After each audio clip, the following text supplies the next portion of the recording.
Let's go. Streaming data free on the MTN network in South Africa. This is Omnisports. T's and C's apply. Royal AM will officially go into a second successive season without being able to register new players following the decision to delay their appeal to have the FIFA sanction withdrawn. It's been confirmed by multiple reports that the Court of Arbitration, or CAS, has scheduled their hearing for the 11th of October on whether the ban handed down by World Football's governing body will be reversed or not. Team owner Shauwn Mkhize had written to the Switzerland-based tribunal seeking to have the verdict overturned. Royal AM season starts in 4 days against Cape Town City. It means that John Maduka, who's the head coach, has to make do without bringing in any new faces, even though several have left the club. Also, on top of, the KZN side have also failed to honour their recent DStv Diski Challenge fixtures in the Reserve League due to a shortage of players in the youth academy, because the FIFA ban also affects the junior team. Royal AM, more like Royal BS is what I'd say. We've got Africa's leading sports business analyst, Nqobile Ndlovhu, on the line. Nqobile, let's start off with the money. Who is owed what by Royal AM, and who's involved in this case? It's quite a messy situation, MK. So Royal AM there's two players essentially. The first is Ricardo Nascimento. He moved from Mamelodi Sundowns to Royal AM. He was owed in the region of 600,000. The second and most significant is a player called Samir Nukovic. He used to play at Chiefs. He went to Royal AM. He lasted all of 2.5 months, and they terminated his contract. He then took Royal AM to FIFA. He was owed, at the time, it was somewhere in the region of 10 million. And then on top of that, there was court fees, interest, agents fees, and so on. It's now up to about 12 million because it also accrues interest every year that it's not paid. So it's now up to about 12 million. So those are the two major ones that they owe. 12 million rand. 12 million rand, correct. And that 12 million rand is essentially they terminated his contract. That was the fee that they would have paid him. So it would have been 6 million rand a year, or about 5 million rand a year in salaries and the like that they owe, because it was a 2-year deal from Chiefs to Royal AM. So for this violation, can the Royal AM be banned from the league? They can't be banned from the league, but the league. So the league is a bit odd in this respect. Teams do go through such contractual disputes and issues. There are such certain situations that can put the league into disrepute, and you can get points deductions and so on and so on. But it's almost impossible that they would get banned from the league. So what is the PSL's official position? Have they made one? Have they actually said anything about it? They don't have one on this specific matter. So there's two issues here. The first is that if a player has a contractual dispute, they can take it to the DC or the disciplinary, the arbitrator for football in South Africa, and that can go through arbitration. But if a player is still not happy, if they're an international player, they can take it higher and take it to the Court of Arbitration for Sport and FIFA, which is what Nukovic and Nascimento did, which is what resulted in the ban. If a player is a local player, a South African player, he cannot take it to CAS. So what the PSL is essentially said is, guys, this matter is a FIFA and CAS matter. We're not involved. Sort your issues out, Royal AM, with CAS and FIFA. Now, I find that very interesting. I did not know that, is that South African players cannot take their disputes with their clubs to CAS, and it can't be heard by an independent board. How would a South African player sort this issue out? They would have to go to the South African football arbitrator for football. I'm sure you might remember his name is Zola Machabu. He's the current arbitrator, and he just it goes through dispute resolution within South African borders, and it can go through to court if you're not happy. But most players don't go through don't go that route. It ends in dispute resolution, because the problem for most players is that it costs them money. Once you start going to court and so on, there's legal fees and blah blah blah blah blah. Usually the costs at the end of it would probably outweigh or be very close to whatever it is that you're claiming. So they just usually just the issue mostly dies. It goes to resolution. If there's no resolution there, it might go to court, but on rare occasions. That would be the same Sal Javi who represented Claudio Montenegro from the SABC in his case against them. He's been around. I mean, he's known as Mr. Discipline, or he's basically been in charge of DCs for ages at the PSL. Yes. He was the DC way in the past. He left and he's come back. Wow. Absolutely. That's blockbuster stuff. The fact that South African players don't have access to CAS to resolve these matters. All right, let's move on. That point, MKT is actually quite important, because if you recall, and actually we'll probably talk about it, but there's many other players, who have had dispute resolution issues, and because of that rule, haven't been able to take it on much further. But you would actually wonder what the situation would be if players could take their issues to CAS and FIFA, what the state of the landscape would be. No, well, I mean, listen, when there's blood in the water, the lawyers are always going to win. So we'll definitely have to get you back to talk about that, because that, to me, is massive. I don't think most people would know that. Most fans just love the football. I don't think a lot of people would know this, and it is an important point, as you say. But, Nqobile, I want to move on to this question, and I think this affects sort of the sporting integrity now, is what happens if Royal AM can't field a senior men's team at some stage this season in the PSL, because we may get injuries, they may not have enough players. I mean, is that in the realm of possibility, and what would be the consequences for the club?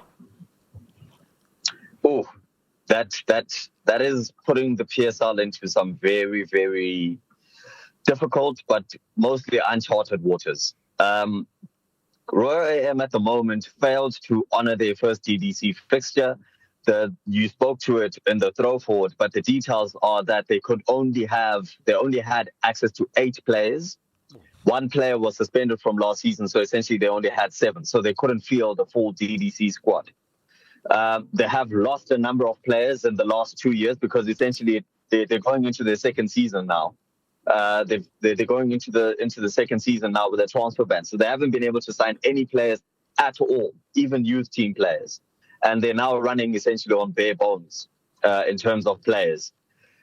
They could obviously call up that DTC squad to the senior team if they start getting to a position where they only have, let's say, 13 or 11 players available. They could call up those DDC players. But if it got to a point where they can't honor fixtures, the first port of call would be points, sanctions, and deductions.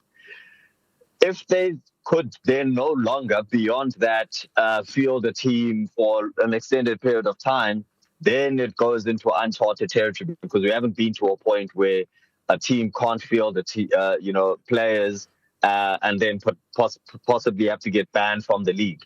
That hasn't happened. And it would be, it's a difficult one to answer, but that would probably be where the league would have to go, is to start instituting bans. But that means then the entire calendar gets thrown into whack from a revenue point of view, your sponsors and so on and so on. It would be an absolute disaster for the league. But it is possible, because 16 million is not small change. And they've shown repeatedly that they're just not willing to pay this money. So, 12 million, not 16 million. But it's a lot of money, and they're just not willing to pay it. Absolutely. I mean, that's a truckload of money by South African football standards. 12 million is an insane amount of money. Of course, the context now. Go ahead. For context, 12 million. A team in the PSL gets a grant from the league of 2 million rand a month. 12 million is 6 months worth of revenue for that team to cover expenses and costs and so on and so on. Most PSL teams, without 1 month's worth of a grant, are in serious trouble. They essentially use that money as a revolving loan book to cover costs. That's a truckload of money. It's a huge problem for the team. So to be clear, it's about 6 months of guaranteed revenue for most clubs in the PSLs. What you're saying? That's what Royal AM owes one player. One player, yes. My God, what a situation. Shauwn Mkhize has got the whole of South African football in their 07 88 77 7716. We're joined by Nqobile Ndlovhu, Cash and Sport, Africa's leading sports business analyst. We're talking about the fate of Royal AM that's owned by now the famous / infamous Shauwn Mkhize, who is doing her damnedest to run this club into the ground. Immediately when I hear you talk about this, it makes me think there are some men and women who work at a company called Betway who must be fretting right now to go, we have just laid down a reported 900 million rand over a projected 3-year deal is what has been reported as. We don't have to get into the idiosyncrasies of the deal. But if you're Betway and you're looking at this, at the end of the day, you know, what do they say? He who has the cash is going to control exactly what happens. They must be absolutely fretting at this stage. Yes, I think for Betway at the moment things are a bit calm because for all intents and purposes, Royal AM, because they're open this season. Remember, they play the first game of the season in Cape Town City. They will definitely, I think, as far as I know, they will definitely have a squad available for that match. And it's looking like the senior squad will have at least a few number of players. They'll be sitting, I think, probably in the relegation zone because they haven't strengthened their squad. It's going on 2 years, and it's going to be very difficult. But I don't think that Betway at the moment would be panicking at all around the situation. But should we get to a situation where because remember, the DDC issue doesn't affect the Premiership. That's at the bottom. It doesn't really affect the image of the Premiership at all.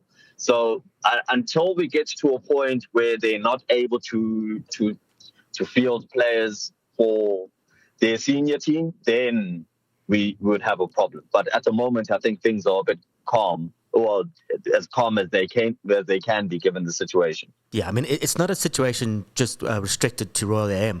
Richards Bay have been asked to pay 500,000 to former players, and also Amazulu have been talking about reducing salaries at their clubs and their negotiations with their players. The SA Players Union is not happy about it. It's become it's an endemic thing in South African football that the players are the first not to get paid, and yet they're the superstars. Yeah, it's a big problem, and you're quite right.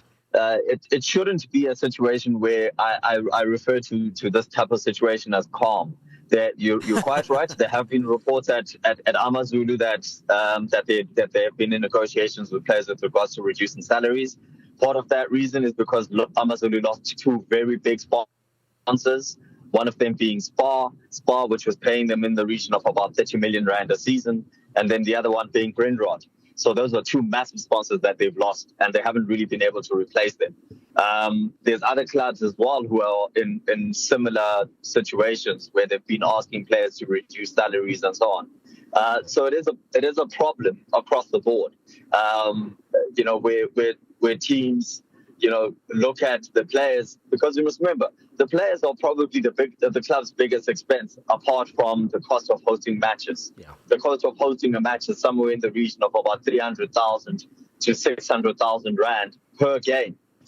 So it's quite expensive. The second biggest cost, if you can't avoid the cost of hosting matches, your second biggest cost is players' salaries and wages. And that's where you look to try and trim the fat, if you will. So yeah, it's become an endemic problem in South African football, and I wonder whether the league. I do know that the league is working on sterner, sort of licensing rules around teams and their ability to participate in the league to kind of try to stem this issue, but it's been a problem for many years, and I don't see it slowing down anytime soon unless something drastic changes. Nqobile, I've got to hard out. Can you maybe stay with us, because I'd like to wrap up on this Royal AM matter. I think there's a few issues that we do need to settle in terms of what is going on. I've got a little bit more time. So we can go. All right, appreciate that. Nqobile Ndlovhu, Cash and Sport, still with us. Stay with us on Omnisport Breakfast. This drama that is happening at Royal AM, we will get to the bottom of it and finish off the conversation with Nqobile on the other side. It's Omnisport Breakfast. This is Omni Sports Breakfast with Kevin McCollum and MKT. If you are just joining us, we are discussing Royal AM and the big drama that's happening there. 12 million rand that's owed to a player by Shauwn Mkhize and her associates. She is the owner of Royal AM. But let's move on. Nurkic is not the only player or person owed money, of course, by Royal AM, because we need to also get to the bottom of, and it's a story which was unfolding a couple of months ago. What happened to the Royal AM women's team not being paid since December last year? Have they been paid? Has that case been settled? As far as I understand, that issue is still ongoing, and it stems from a very similar problem. In general, there's been issues at that club with regards to player payments. If you remember, when Royal AM took over Bloemfontein Celtic's status, when they bought the status in 2019, 2020, they did it with less than a week to go to the league. But when you buy a status of a club, you bring all of those players along with you. All of the players from the club that you're buying, you essentially buy out their contracts and you bring them along with you. They then claimed that of that entire squad, they claimed that 15 of those players had fraudulent contracts and they were not going to pay them. They put these guys up in the clubhouse, and those players were not paid. And ultimately, a lot of those players left.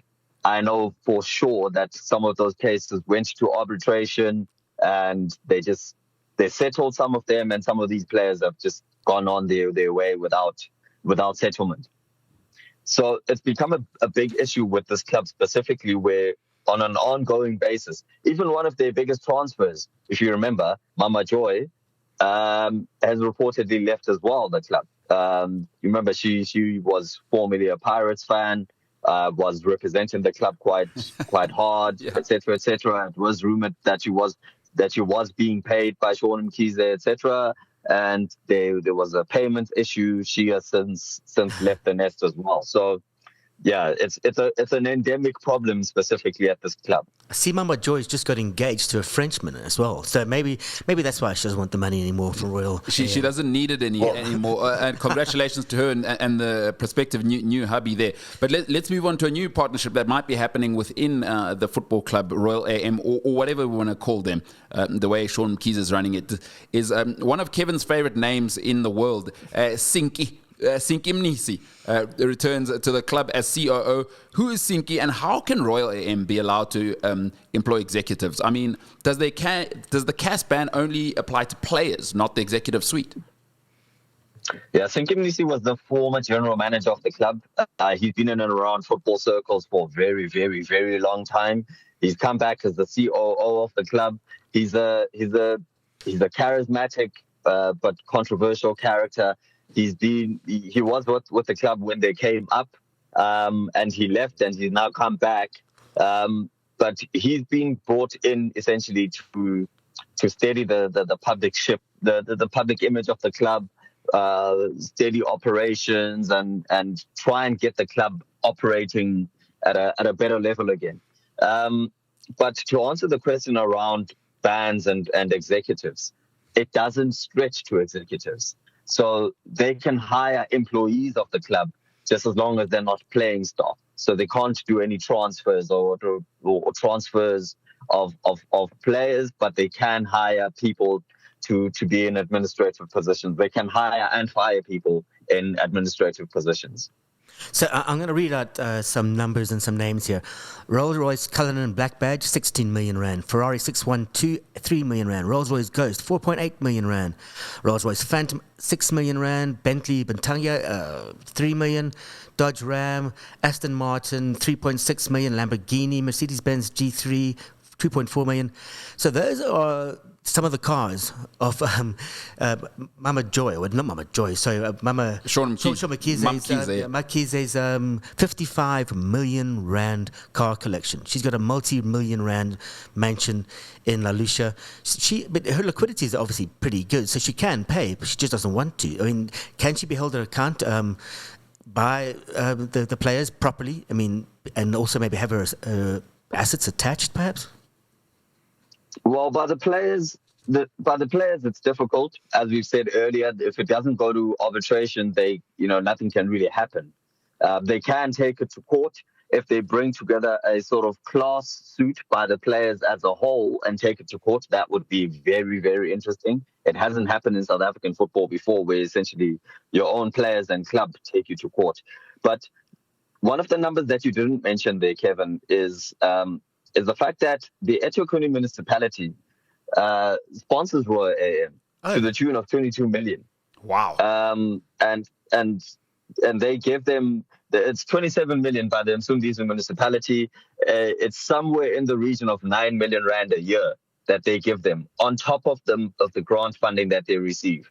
To be fair to Royal AM, they do this with the KZN government. Essentially sponsors almost all professional sports teams in that region. So they do that with Richards Bay, the Sharks, etc.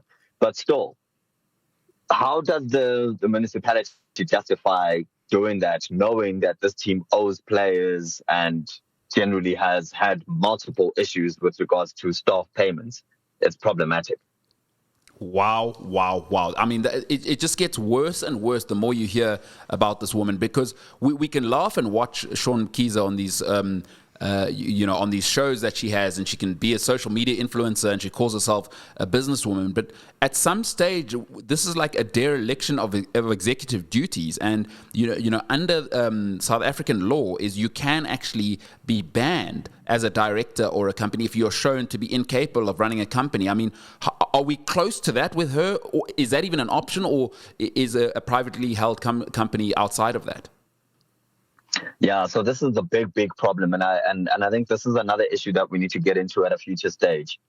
In England, teams that operate in the league are public benefit organizations. Therefore, they're publicly liable. Their actions are publicly scrutinized. Their financials are publicly scrutinized. In South Africa, a football team is a private club and is a private entity. So therefore, it's essentially, it can do what it wants. As long as it pays its taxes, it doesn't matter what they do.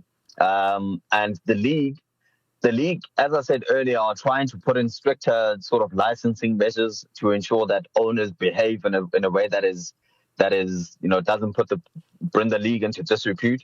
But essentially, the team is in a sort of Bermuda Triangle of not being accountable to anyone. They essentially can run themselves. They're only accountable to FIFA and CAS.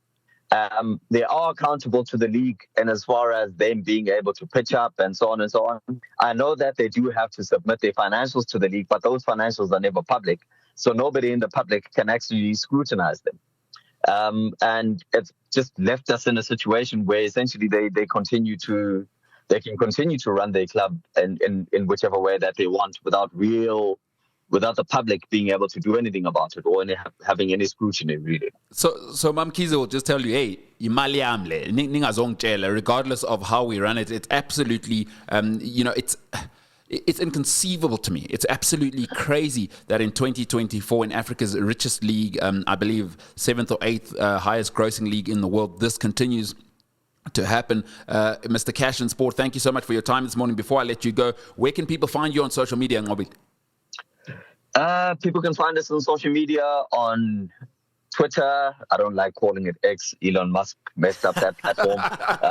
They can find us on Instagram, find us on LinkedIn even. It's CASH, so that's Cash, N without the I, and then the word sport. We're also on YouTube, and a few other places. So essentially anywhere any platform that you consume content, search for Cash and Sport. and you will find us there. Love to hear it, Mr. Cash and Sport. We love to hear it, brother. Thanks so much for your time this morning. And don't get into a deal with Shauwn Mkhize. You might not get that SMS. She's the kind of person, it sounds like you got to get proof of payment on the day, brother. Thanks so much, Mr. Cash and Sport. All right. Thank you, guys. Check. Enjoy the weekend. Absolutely. Unbelievable. Yeah. It's unbelievable. It's extraordinary. I went through her cars. I mean, she's got a 16 million rand car. That's just sell that. Pay off the player, but you won't, because once you get money, once you get power, I get that sinky feeling about Royal AM. In South Africa we have a great term. We say, I am unable to can. Yeah, I am unable to can with this woman, Shauwn Mkhize, influencer, businesswoman. If you haven't seen the story, her son is he's what I would call fat. Mafuta wen. He